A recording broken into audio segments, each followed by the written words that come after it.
भक्ति और ज्ञान में क्या अंतर है? भक्ति ज्ञान में अंतर ये है कि जैसे माया है मैं और तू में लगाती है और ज्ञान में अहम आता है मैं ब्रह्म।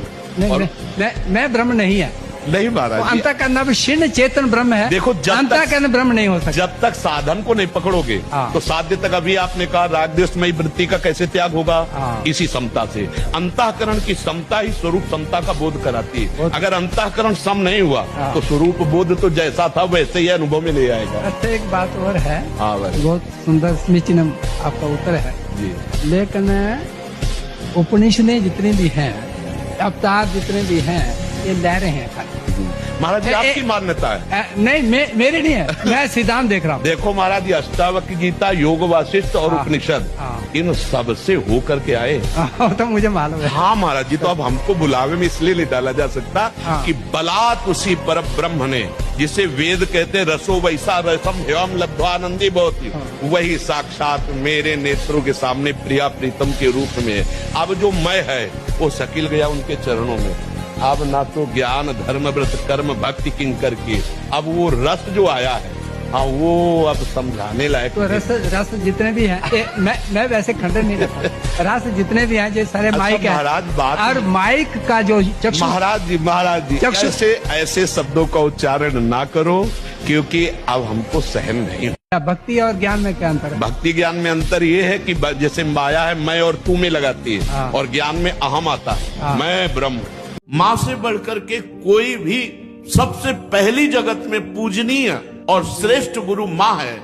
इसलिए उन दुर्बुद्धि, उन दुराचारी, उन नरकगामी पुरुषों की क्या बात करें जो अपने माँ के ऊपर हाथ उठा देते हैं, जो अपने माँ को कटुवचन कहते हैं। माँ जैसा 9 महीने गर्भ में रखा, इसके बाद हमारा कितने वर्षों तक मलमूत्र फेंकती रही, अपने रक्त को दूध बनाकर हमें पिलाकर पोषण करती रही। उस माँ का अब जब सेवा करने का अवसर आता है, अनाथ आश्रम भेजा। अब माना तो 10 लाख रुपया 100 लाख रुपया जमा कर देगा अनाथ आश्रम में, उनकी खूब सेवा होगी। लेकिन प्यार, अपना पुत्र अगर 2 रोटी लेकर के आए मुस्कुरा करके, माँ कैसी हो, इससे बढ़ करके रुपया पैसा और सुविधा नहीं होती। प्यार कौन देगा?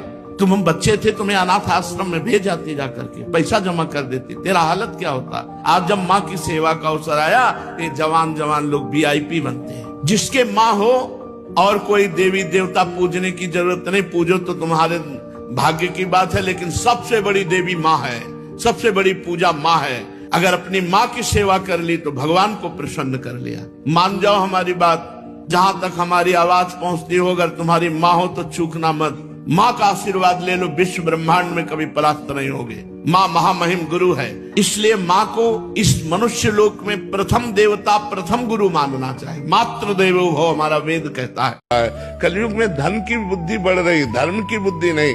जबकि हमारे पुरुषार्थ में पहले धर्म है, फिर अर्थ है, फिर काम है, फिर मोक्ष है। लेकिन लोग धर्म का त्याग करके अर्थ की प्राप्ति और कामना की पूर्ति में लगे हैं। धर्म और मोक्ष दोनों का त्याग हो गया है, क्योंकि गौ सेवा मोक्ष की भी प्राप्ति का हेतु है।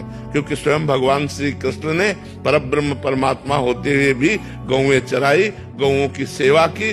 गौओं का दुग्ध जो है वो हमारे हविष्यान्न में आता है, यज्ञ की पूर्ति होती है, देवता प्रसन्न होते हैं और सारे विघ्नों का नाश होता है।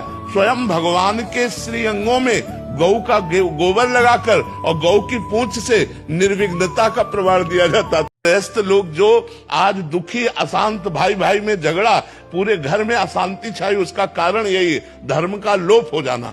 अगर एक गाय एक बछड़ा आंगन में बछड़ा कूद रहा है और गाय के गोबर से लिपा हुआ आंगन है और गौ के दूध से भगवान का भोग लग रहा है, तो सारे विघ्न नष्ट हो रहे हैं। लोग जान नहीं पा रहे हैं, लोगों की स्वार्थ बुद्धि हो रही महाराज। इसलिए हमारी गौओं की दुर्दशा हो रही है कि हर बड़े बड़े नगर और गांव में सार्वजनिक गौशाला हो, जिसमें ये जो हमारी गौएं इधर उधर भटक रही हैं, जो गौओं की सेवा नहीं कर पा रहे हैं स्वार्थवशात, वो उस गौशाला में दें। और उस गौशाला में 10-5 लोग मिल करके अर्थव्यवस्था ऐसी करें कि जो बूढ़ी गायें हैं, जो दूध नहीं देती, जो साँड़ है, जिनका प्रयोग इस समय नहीं हो रहा है। पहले था कि बैलों से जुताई होती थी, अब ट्रैक्टर की जुताई होती है। इसलिए जो नंदी हैं उनका अपमान हो रहा है, नंदियों को ऐसे छोड़ा जा रहा है। तो उनको सब गौशाला में सुरक्षित रखा जाए, जिससे दूसरों को जो कष्ट हो रहा है दूसरों को भी कष्ट हो रहा है। गाय ऐसे अनाथ छोड़ दी जा रही है जिनको भोजन का कष्ट है, और वो रोष में आकर के लोगों को फिर दंड देती है। अगर छोटी छोटी गौशालाएं हर नगर में हो तो हमारी गौएं सुरक्षित हो जाए, हमारी गौओं की सेवा हो जाए तो हमारा राष्ट्र सुरक्षित हो।